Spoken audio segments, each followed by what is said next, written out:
The auction block was no place for a girl like her. Dust swirled around the makeshift platform as the auctioneer's voice boomed across the crowded square, but Jack Thornton barely heard the words. His calloused hands gripped the worn fence rail as his eyes locked on the trembling figure standing before the jeering crowd. A young woman, barely 18, her eyes hollow with despair yet burning with a fierce defiance that reminded him of a wild Mustang cornered but unbroken. In that moment, something inside the hardened cowboy's chest cracked open, a wound he thought had long since scarred over. He'd lost his own daughter 5 years ago, watched helplessly as fever took her from him, and he'd sworn never to care that deeply again.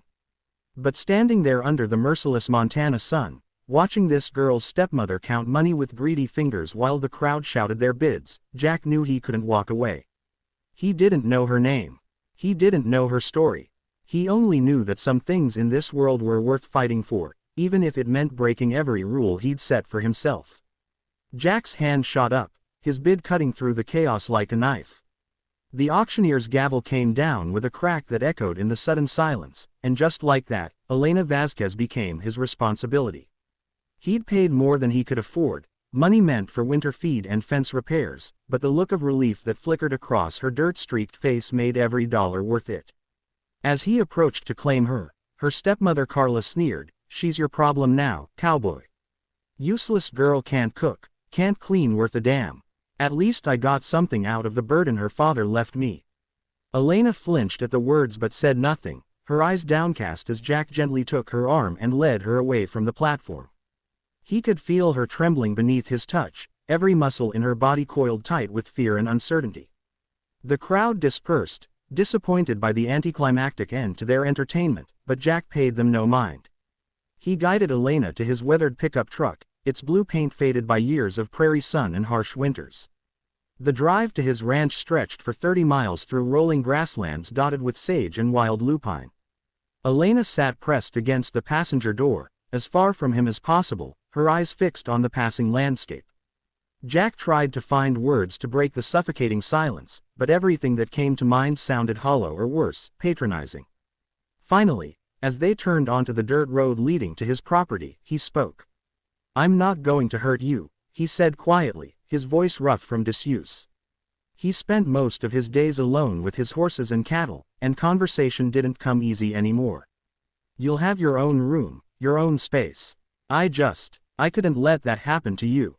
Elena's head turned slightly, her dark eyes studying him with cautious intensity. "Why?" The single word carried the weight of a lifetime of disappointment and betrayal.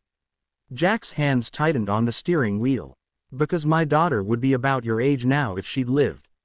Because some things are just wrong, and a man's got to stand for something in this life." He paused, swallowing hard. "Because you deserved better than what was happening back there." The ranch house appeared over the next rise, a modest 2-story structure with peeling white paint and a wraparound porch that had seen better days. Horses grazed in the paddock, and chickens scattered as the truck pulled up. It wasn't much, but it was home, and Jack suddenly felt self-conscious about its shabby appearance. He wondered what this girl, who'd clearly come from somewhere else, somewhere different, thought of this rough-hewn life. Over the following weeks, Jack learned that everything Carla had said about Elena was a lie. The girl could cook better than anyone he'd ever known, transforming his simple provisions into meals that reminded him of family dinners long past. She had a way with the horses too, a gentle firmness that earned their trust. The most skittish mare in his stable, a paint horse he'd nearly given up on, started eating from Elena's hand within days. But it was the things she didn't say that told the real story. The way she flinched at sudden movements. The nightmares that had her crying out in Spanish in the middle of the night, words Jack couldn't understand but felt in his bones. The careful way she moved through the house, as if constantly expecting punishment for taking up space. Her father had died 2 years ago, she finally told him one evening as they sat on the porch watching the sunset paint the sky in shades of amber and rose. Carla had married him when Elena was just 10, and after his death, everything changed. "She said I owed her," Elena whispered, her voice barely audible over the evening crickets. "For the food, the roof, everything. When I turned 18, she said it was time to pay my debt. That's when she took me to the auction." Her hands twisted in her lap. "I thought about running, but where would I go? I have no money, no papers, no family left. Jack felt rage boil up inside him, hot and righteous, but he kept his voice calm. You have a home now. As long as you want it. He cleared his throat. I know you don't know me from Adam, and you got no reason to trust any man after what you've been through. But I'm going to prove to you that not everyone in this world is out to hurt you. Elena's eyes glistened with unshed tears. Why do you care? Because caring is what makes us human, Jack said simply. And I stopped caring for a long time after my daughter died, after my wife left because she couldn't stand the sight of this place anymore. I let myself become hard and empty. But you reminded me that there's still good worth fighting for in this world. The seasons changed. Summer faded into autumn, and the ranch transformed under Elena's influence. She planted a garden that flourished with tomatoes, peppers, and herbs that scented the evening air. She mended the curtains and painted the kitchen a warm yellow that made the whole house feel alive again. Jack taught her to ride, watching with pride as she mastered the skill with natural grace.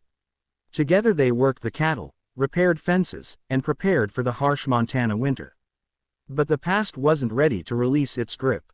In late October, Carla appeared at the ranch with two rough-looking men Jack recognized from the auction. She stood in the yard, arms crossed, her face twisted with greed and spite. I've come for what's mine, she announced. That girl still owes me, and I've found a buyer willing to pay triple what you did, Cowboy. Hand her over. Jack stepped between Carla and the house, his stance wide and immovable. Behind him, he heard Elena's sharp intake of breath. She's not property, he said, his voice deadly calm. She's a human being, and she's staying right here. You don't have any legal right to her, Carla sneered. That auction wasn't official. You paid me for goods not delivered proper. These gentlemen and I are here to correct that oversight. The two men moved forward, but Jack didn't budge. He'd worked this land for 20 years, had faced down storms, wolves, and his own demons. These bullies didn't scare him. You take one more step, and I'm calling the sheriff. What you did was human trafficking, and that's a federal crime. I've already spoken to a lawyer friend of mine. You want to push this, we can push it all the way to court, and I'll make sure.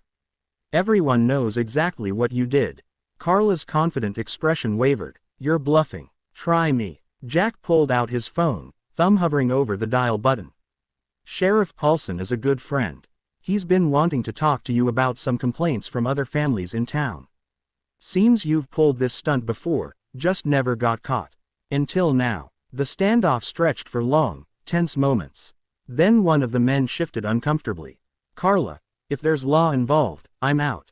Ain't worth it. His partner nodded agreement, and both men started backing toward their truck.